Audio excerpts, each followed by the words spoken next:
अस्सलामुअलैकुम रहमतुल्लाहि व बरकातुहू। नाज़रीन कराम, अक्सर मरतबा हम कहते रहते हैं कि पाकिस्तान को वसीम अकरम के बाद कोई वसीम अकरम नहीं मिला। शाहीन जाफरीदी आ चुके हैं ऐसे में, लेकिन फिर भी लोग तलाश में होते हैं कि भाई कोई ऐसा बॉलर मिले। अब वो सारी एबिलिटीज़ मौजूद हैं किस बंदे के पास?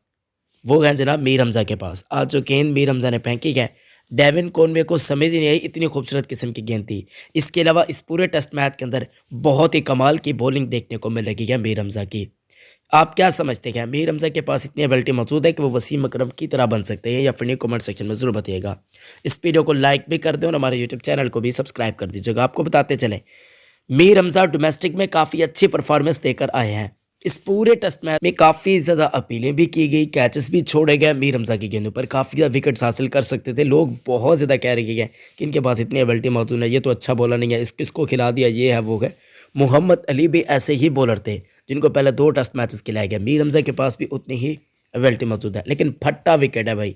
और फट्टा विकेट पर क्या होता है? बल्लेबाजों का राज होता है, जो कि देखने को मिल रहा है, आप लोग भी जानते हैं। अगर यहाँ पर थोड़ी सी बॉलिंग पिच होती या फिर बॉलर्स को थोड़ी बहुत सपोर्ट कर रही होती, यहाँ रिजल्ट भी मुख्तलिफ होना था। पाकिस्तानी पेसर्स का राज भी हो रहा होता, इवन मोहम्मद अली भी खेल रहे होते अगर ये फट्टा विकेट ना होती। ये सारा पीसीबी का कसूर है। नहीं तो अगर फट्टा विकेट ना होती, बॉलिंग विकेट होती, तो यहाँ पर आप फिर देखते हैं मीर हमज़ा की। अगर आपने नहीं देखी तो आप डोमेस्टिक की विकेट्स जाकर मीर हमज़ा की भी और आप चाहे मोहम्मद अली की भी देख सकते हैं। दोनों बहुत कमाल के बॉलर हैं, यकीनन बहुत ही सुपीरियर किस्म के बॉलर हैं।